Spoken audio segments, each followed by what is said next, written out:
Happy Monday, everybody, and welcome back to Brown Bag Bets, powered by BetSports, where your daily dose of quick hit handicapping and sports betting picks. I'm Alex Christensen, and joining me, as always, Mr. Andy Mahler. And it was a jam-packed weekend. Also, happy Martin Luther King Day, afternoon NBA today, which is going to be great. But fantastic weekend of football. It was basically every underdog made the game good.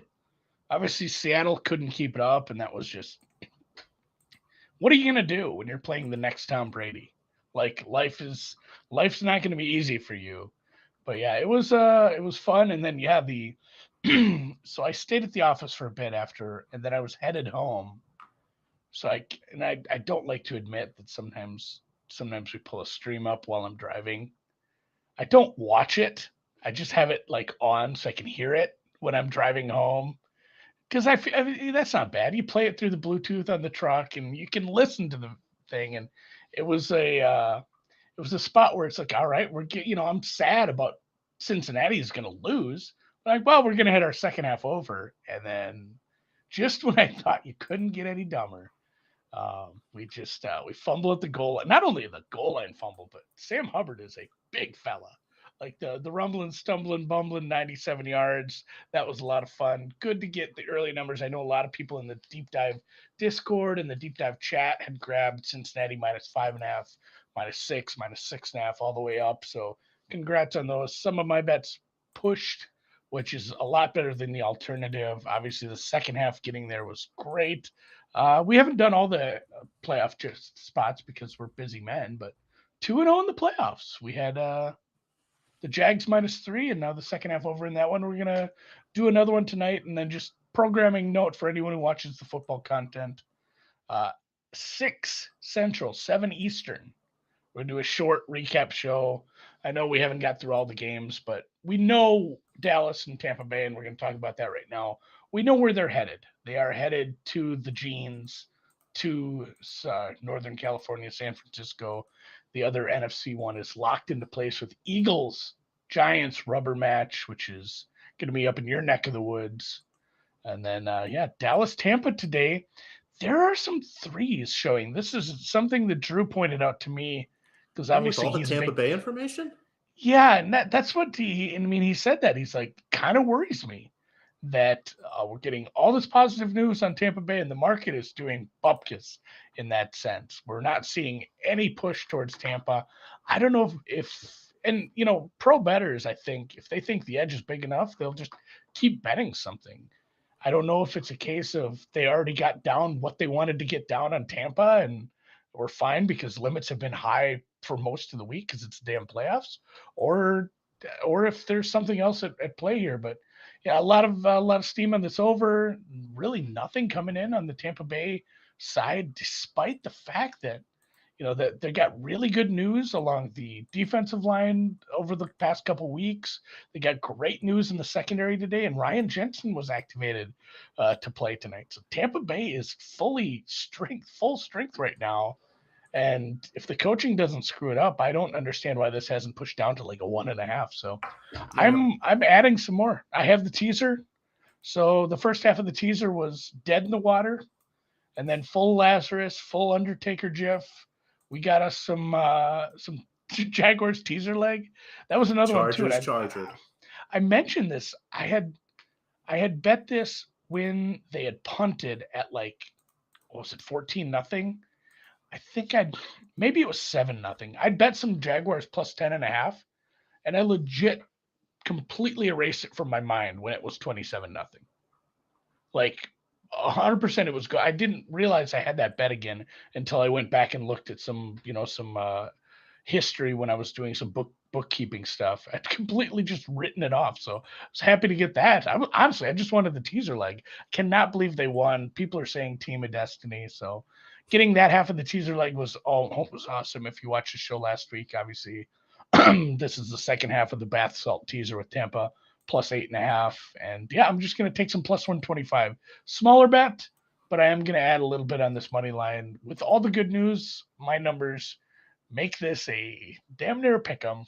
Getting plus 125 feels good. So I hate his guts. I don't like anything about him or his lifestyle, but Tom Brady, you're my boy tonight. I can dig it. I mean, are we teasing Tampa Bay with anything for next week? Should I have like a Tampa Bay Chiefs teaser in or something like that? Yeah, it's hard for me to love this because I have some futures tied to Jacksonville, but yeah, I mean a Tampa Bay Kansas City teaser. Books got hit hard on the Giants yesterday. I'm not sure why. I guess we had a week 18 matchup that really didn't show us anything. Both teams kept it really close to the vest there, but the fact that the Giants are playing again on the road and the Phillies essentially off a 2 week bye, that game was weird. Week 18, there was a lot of resting on the Giants side. I guess Philly did play. They had to play. They had to win to get that done, but it wasn't much of a game. And the fact that took a lot of Giants money yesterday was surprising. Got pushed down to 7. It's up to 7.5 again, but for sure, if you want to tease those two, if you want to tease Tampa and Philly, Tampa and KC, there's some really good options on the board today. Teaser playoffs, but I guess we'll bet something else tonight. Should we bet first touchdown score? It was pretty damn chalky yesterday. Like all the chalk almost cashed. I'm pretty sure it was. Well, you had Kirk nasty. Cousins. Kirk Cousins was a nice big fat number. Oh yeah. I forgot about. For some mind, JJ still scored. I thought he was in. He wasn't. Dawson Knox isn't quite chalk. He's sort of mid chalk, second tier chalk. No, he should be -110. He's the big tight end. We do have a tight end tonight. A couple looks, a tight end, a wide receiver, naturally some quarterbacks and some defenses tonight. Chris Godwin, this is a little bit of an off-market number. He is 11, 12 to 1 everywhere else. I think the 14, it was either at MGM, maybe DraftKings. Again, all these are at DraftKings, MGM, or FanDuel. I forget which particularly, but check all those books. You should be able to find these numbers. But yeah, Chris Godwin, not sure why he isn't basically the same price as Mike Evans. Always gets a lot of targets for Tom Brady when he's healthy.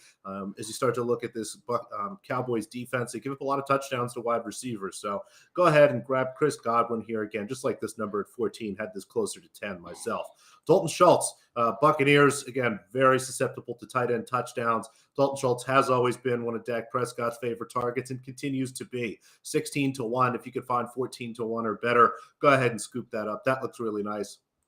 Give me both defenses here. Two teams that, when the Buccaneers are healthy, they turn the ball over. And so do the Cowboys here. The Cowboys have had a couple touchdowns already this year. I don't believe the Buccaneers have one. But, again, two teams that are really good at turning the ball over. And we know that Tom Brady generally doesn't turn the ball over. Hasn't quite bit himself this year. Thrown some more interceptions. And I think, again, as they try to attack through the air, there'll be some more chances for turnovers. We know what Dak Prescott can do. So hopefully we'll see a pick six here or maybe some special teams play. I'm not really sure. But like both of these defensive numbers, had them closer to 20 than the 28 and 30 you're seeing. Dak Prescott 30 to 1, had this closer to 21 myself. As we saw, teams are a little more willing to run quarterback sneaks in some of these higher value games now that we're in the playoffs. You had, I think, 3 or 4 quarterback sneaks yesterday when they got close to the goal line. Much better rate than what we kind of saw all season, and something we generally see in the playoffs. So give me both quarterbacks here. Dak Prescott 30 and Thomas Brady 75 to 1. Again, last game of the season. Can't hold anything back. You cannot hold anything back. Oh, God. Yeah. I'm excited. I'm going to play all these for sure. Somebody in the chat is asking, I have a 5-leg parlay that needs Dallas money line. Should I cash out for a 200% profit? I hate answering hedge questions because it's personal. Like, it is really a personal decision. Like, it's almost never plus EV to hedge. James Mazzola, J-Maz, anyone knows him on Twitter, and Rufus said it a good way too, but I forget how he said it. But James and I were talking about it once, and he basically said, like, do you really need the money? Would you be if it's like a big chalky one where you laid a shitload to win like that same amount, like you bet a bunch of -800s to win, like a -110 teaser or a -110 parlay?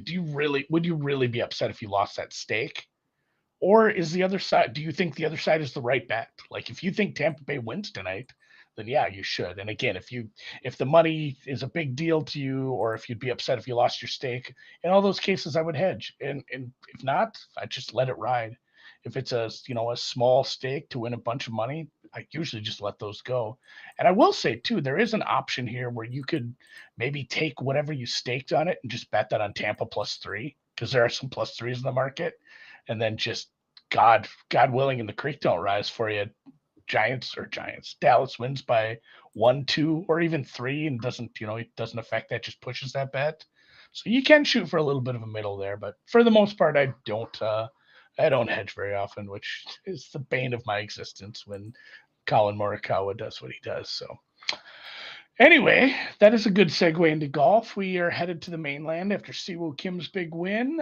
Congratulations to Noonan and Ron, even over on BetSports Golf. He added him live at 50-1 during the tournament. So everybody but me hit some Siwoo. I was paying attention to football on Sunday. So, and I will say too, we are running, because it was 45-1, we're running a $45 off promotion for the yearly sub over there at BetSports Golf. Check it out, betsportsgolf.com. And then, yeah, this is a goofy one. It is played on 3 different courses over the course of Thursday, Friday, Saturday, with everybody who makes the cut, 65 and ties, coming back to the PGA West course on Sunday and playing. It's hard to analyze. Yeah, it's this and the AT&T are the worst. They're just the worst trying to figure this out. Yeah, it's tough because some of the courses don't have shot links. You're not getting all the data from them. I will say Rahm, despite his dominating performance on the islands, that's way too short. Like in the spirit of horse racing bettors, you should be looking to fade the favorite, try to find a horse to beat the favorite there. Xander had an MRI this week and is maybe going to play with a bad back. Betting him at 18 feels pretty bad. Out of anybody on this page, I'd think about, I'd hate betting favorites, but I'd bet some Scotty at 12. Like, that's pretty good. Zal is a short number after not seeing him for a bit, during some of the swing season stuff. I know some people in on Cam Young. His numbers got pushed down. I think a couple smart people have played some Cam Young. So maybe something to look for. I'll have my outrights tomorrow when me and Noonan get together and talk about some golf. For the Amex, nothing yet. But yeah, it's fucked. You have to figure out 3 different courses, guys. So have fun with that. Hopefully we can just get through this California swing. Actually, I love Waste Management. Not in California, but it is a fun part of this. Tournament. You go Hawaii, you go West Coast, then you go Florida, and then you kind of go all over God's creation. But this one features 2 of the worst tournaments for sure. Anytime you're moving people around, it's just a mess. But instead of bad things, let's talk about good things. And in celebration of Martin Luther King Day, we get back to the bubble schedule, something I ask for constantly. Afternoon NBA today. The first game up this afternoon at 1 o'clock, the Celtics Hornets. No plays for me there, but I do have 2 plays on the 9-game slate today. It's kind of fun, Andy. They stack everything up. We'll have NBA basketball right up until football, and then right into tennis, which is excellent. It's like everybody was thinking about me today. Yeah, no, it's cool. I know there are some people like to bet some unders today. They think people don't want to be playing on a holiday, and there is some evidence, not super big sample sizes, but there have been a few games on Martin Luther King Day where it's like, man, this one team didn't want to be here today. But for the most part, I do think you can't be like punting games. I know rest is important, and that happens sometimes, but this still counts in the record, guys.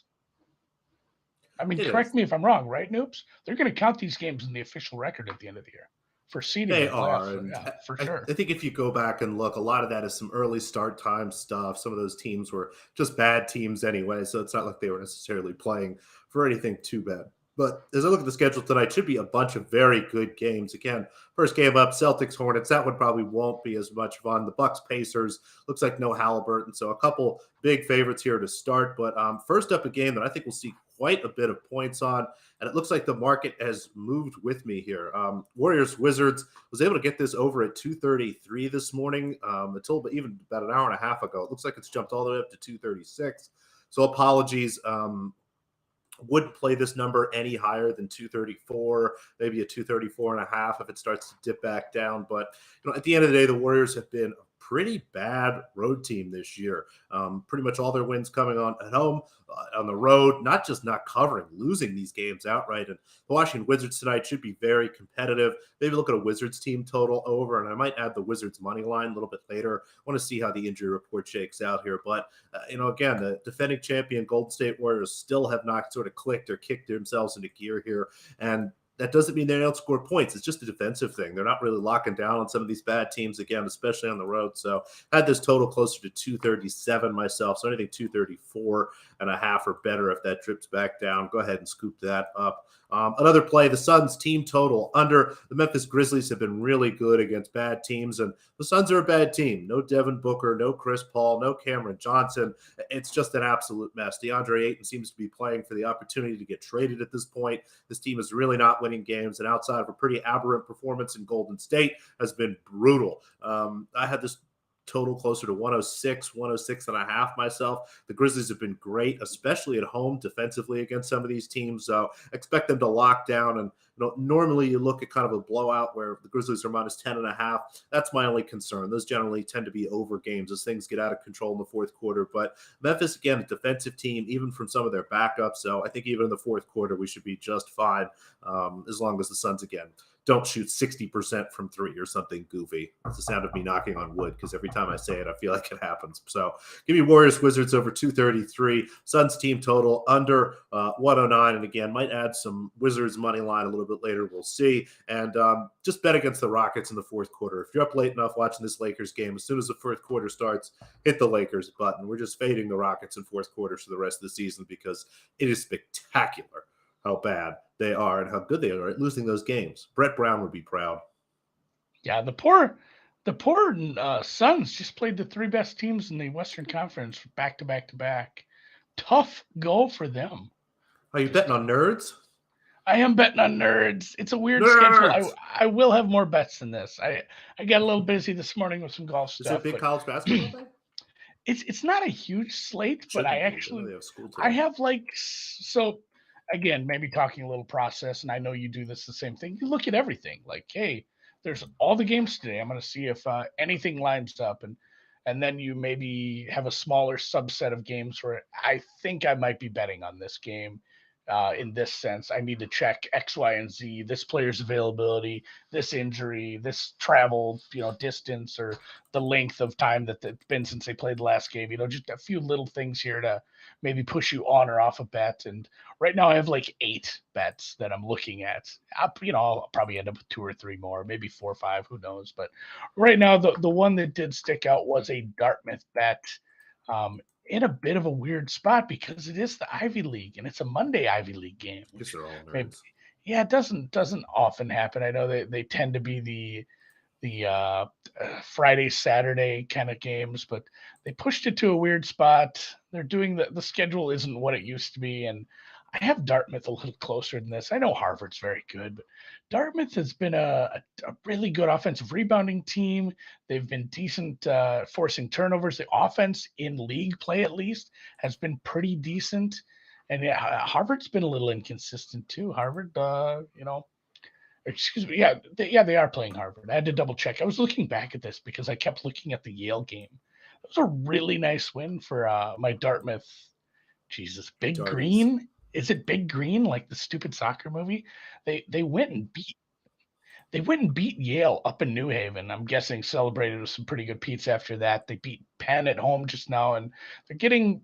I mean, this is probably why the market doesn't love them because they're not a very good team. They're probably one of the worst teams in the Ivy, but it's still just league play.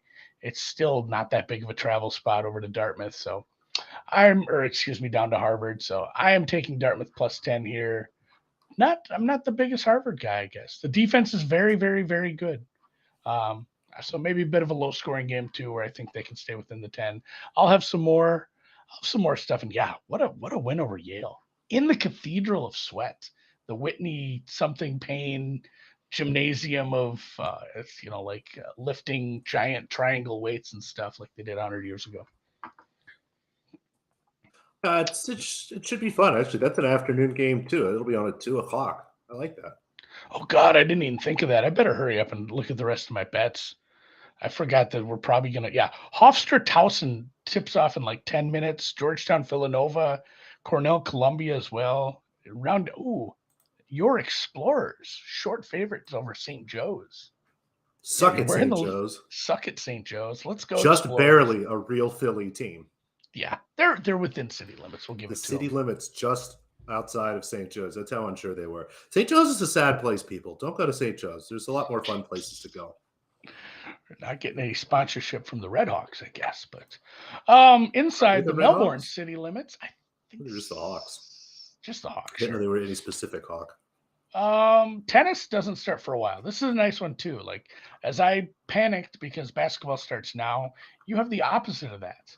Like this tennis, a lot of this starts in the evening, or is this, or am I wrong to say that? No, you're good. Everything, the earliest matches start 7 p.m. Eastern here. And yeah, as much as I like getting up and having tennis on in the morning and throughout the day, it is nice to be able to sit. And I get up this morning and all these lines are still a little bit soft. And I have the day to kind of chew through some of this stuff as opposed to, waking up and trying to get these in as quickly as possible because the matches are happening as we speak. But first up, and this will be in the first group of matches, Garbiñe Muguruza, all matches that I talked about before. So you probably have these bet. Make sure you don't double down on them if you do. I mean, go ahead. I'm due for a bounce back after as bad as last night was. So 4-0, I think, coming in, or 5-0. There's even 5 on there. Let's do it. Garbiñe Muguruza goes up against Elise Mertens. A match that would have been much more exciting 2 to 3 years ago. Still should be pretty fun. Mertens has a decent level of talent. Muguruza really loves these courts. And at this point, Andy, I start to take a look at this match. Neither one of them really in any form to be seen whatsoever. Just going to go with the much better player here. As I look even at the last 3 months, 6 months, couple years, Garbiñe always the better player here against Mertens. So expect her to put Elise away. Had this closer to minus 140 myself. So anything 125 or better looks good. Yazeline Bonaventure playing the big underdog here. Katerina Alexandrova, someone that kind of hit a ceiling on her way to what we hoped was going to be a better career. Does great indoors, but really hasn't been able to put it together outdoors. And at some of these bigger events, these courts should be perfect for her. She has the power. She has the serve here to really be able to control points, but has struggled down under, has struggled the last few months, hasn't put together multiple wins at a tournament in a long time. Bonaventure comes in very good form, qualified for her last event, made it all the way to the quarterfinals, comes in here, plenty of rest, starting to play some fantastic tennis as I start to look over, the last couple months as opposed to maybe a longer time frame. Not quite, good enough to be the favorite in this match. I still have Alexandrova ahead, but nowhere near a 2-1 underdog. So give me the 210 and the 4 games as well. Should be a close match, even if it goes 2 sets. Lucia Bronzetti, again, same thing, kind of a player in better form, getting better, going up against Laura Siegemund, who is on kind of the last legs of her WTA career. I think focused more on playing some doubles while she still has some juice left. Just been really pitiful in singles. Ed Bronzetti closer to a minus 150 favorite. And then Anastasia Potapova goes up against Sloane Stephens. With all due respect to the American, it's been a long time since she's really been a deserving favorite in a match against a solid WTA player. Potapova is not going to really be bothered by anything Stephens does. Anastasia could be a little bit of an erratic player, but have her as a favorite in this match, closer to minus 125. Happy to take plus anything. There's a plus 110 out there. So give me an underdog, 2 short favorites, and then a big dog. Woof. Let's go. Let's go tennis. Let's go basketball. Let's go professional basketball. Let's go professional football. I do hate the fact that like the Niners played on Saturday and their opponent has to play on a Monday. Like maybe the schedule's out already and I just missed it, but damn it, like the Niners game better be on Sunday. So, because you're already losing 2 days of rest after you have to go play the Niners. So if you have Niners futures, that's great. I mean, good for the 49ers. So Dan says it is on Sunday. I assumed like that would be super cruel to go Monday to Saturday. But a little bit of an advantage there. There's a Monday night game, but it's Super Wildcard Weekend. Yeah, and I think my Tampa Bay NFC number is like 5 or 6 to 1. Because I bet it in like week 5. So I have a Tampa Bay future, but not the best. Terrible numbers. So we'll ride it. We'll go. Cheering for some first touchdown scores. It's going to be a lot of fun. We'll see at halftime with Drew. We'll try to keep our streak in the playoffs alive. And for me and Alex and producer Dan and everybody here, hit the thumbs up on the way out. Have a great Monday. Have a great Martin Luther King Day, and we'll see you tomorrow.